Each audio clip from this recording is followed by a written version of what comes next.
kind of been going on. But what's been going on with you, P? It's been a minute. Nothing, man. Just trying to make sense of all the stuff that's going on, right? Even though you can't make sense of it, but you got to try because I got to live my life. You know what I'm saying? I'm not stuck in the house. I got to go to work every day and be out and about and all the stuff that's going on. So I need to know, what's going on and how to move accordingly because it's some trying times right now. Yeah, man, it is. It's like we living in a time period of history where we didn't know this something like this would ever hit. So many things going on with protests, and then you got this virus. So it's like we got two things out there that somebody like me and you really got to look out for. Is it the COVID we got to look out for, or is it like the cops? You know what I mean? Is it the police? Right. And I mean, and we both work in, healthcare, so we kind of mashed in. We it's nowhere to go. I'm on the front lines of COVID. I'm on the front lines of driving while black or just being a black man. You know what I'm saying? So I'm on the front lines. Any way you look at it, I mean, like a lot of us are out here, but it's just a lot going on, man. And I can't just say that, oh, everything's good, man. I'm doing great, because even if nothing has personally happened to me, I'm still affected by what's going on in the world. You know what I'm saying? I'm connected to, my people and just people in general. You know what I mean? Humanity. Because that's the thing about it, and it is about humanity. You know what I'm saying? It's about just people, But, like I say, just try to make the best of it. Yeah, man. Same here, man. That's why I say, for me personally, like, I don't know where I would be right now if I didn't have a sport like boxing that really taught me the way, as far as just kind of being an individual and just trying to understand, like, how to fight back at certain things. You know what I mean? Like, it kind of, for me, just that energy of what I've seen and what I've experienced just kind of is a sport where it helped me translate on how every day is kind of like a fight. And now it's kind of like, this is one of them times you're on the ropes, you've been down a few times, you got to get back up, man. Yeah. I mean, you definitely in the fight right now, and ain't no doubt about it. You know what I'm saying? So, that's real. That's real. Yeah. But yeah, man, one of the topics I just kind of wanted to discuss with you, P, like I said, a lot's been going on, even a lot of the fighters.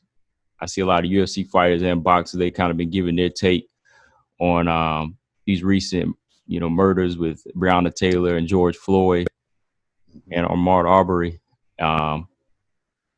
Before I do break that down, I just want to say, yeah, this is something, I seen some people giving comments like, oh, just stick to boxing, even like with certain boxing sites when they mention Deontay Wilder and Anthony Joshua, their thoughts on these situations. They always say, oh, just stick to boxing. Well, to me, it's important for me to see like a champion just kind of speak his mind even out of the ring. What about you, man? When you hear somebody speak their mind like that? I mean, and you would kind of be an idiot to ignore the elephant in the room right now.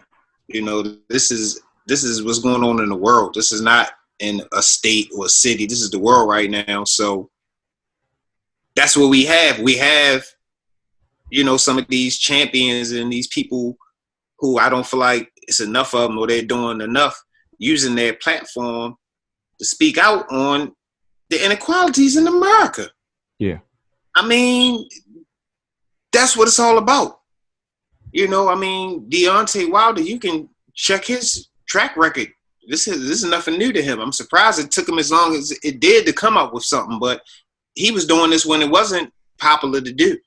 You know what I'm saying? So he's definitely one of the guys that I've noticed that uses his platform to, speak on some of the different things we've been seeing since his reign as a champion. You know what I mean? But definitely shout out to AJ for coming out and doing his thing. But back to like what you were saying, that people saying stick to boxing.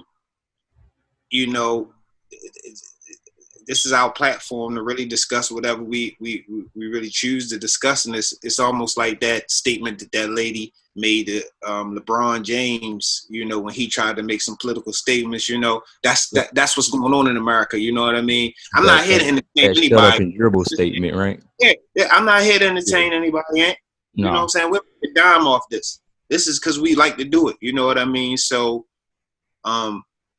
those type of people getting blocked off mines because if you got a problem with me speaking about something as big as this, you know what I mean? I would feel fake if I didn't speak on it.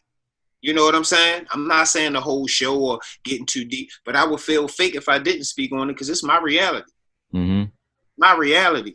So I'm just saying, if anybody comes to me with those type of sentiments, they getting blocked, man, because those type of people, I don't want that energy. Yeah. I don't want that energy, but I'm glad you brought that up because I didn't really realize that was going on. But it don't surprise me, of course, but I really wasn't dialed in on, that nonsense particularly. Yeah, especially with again, you talking Deontay Wilder, Deontay Wilder, this type of thing has been going on and he's been addressing it. He's addressed everything from the violence in Chicago. So he's always been like a humanitarian. He's always been somebody to let you know something's not right. And how could he not speak on this when he's judged by the color of his skin? Absolutely. His whole career, he's being judged by that. That's how people gauge on where he stands as a champion. Or do they think he's a bully? Or do they think he's a real dude? No, a lot of people lean towards him being a bully because they already judge the color of his skin. And that's the reason why a lot of these guys are out here fighting now, because this is the only sport they can go to. You know what I mean? This is yeah, definitely. But another thing about Deontay Wilder, I mean, he's from what, Tuscaloosa, Alabama. Tuscaloosa. Yeah, you got it. I mean, you can't tell this man nothing about no racism, man. Oh yeah. He's from Alabama. He probably from one of the most racist states still left out there. So this is again, this is this man's reality. Mm-hmm. You know what I'm saying? Along with being the champion of the world, but it's still his reality. You know what I'm saying? So, I mean, I think it's a little easier for him to speak out because he's still dealing with it. I don't know how much of this AJ really dealing with, to be honest. You know what I'm saying? I mean, no disrespect to AJ, but that's the reality of it. Yeah. Just the reality of it. Right, because we spoke on that before. We spoke on that because we was like, AJ came from the UK where everybody seemed to love him. You know what I mean? But now, since he's came out and gave his opinion on what's going on, you see how they kind of turn their back on him, right? Yeah, well, that's how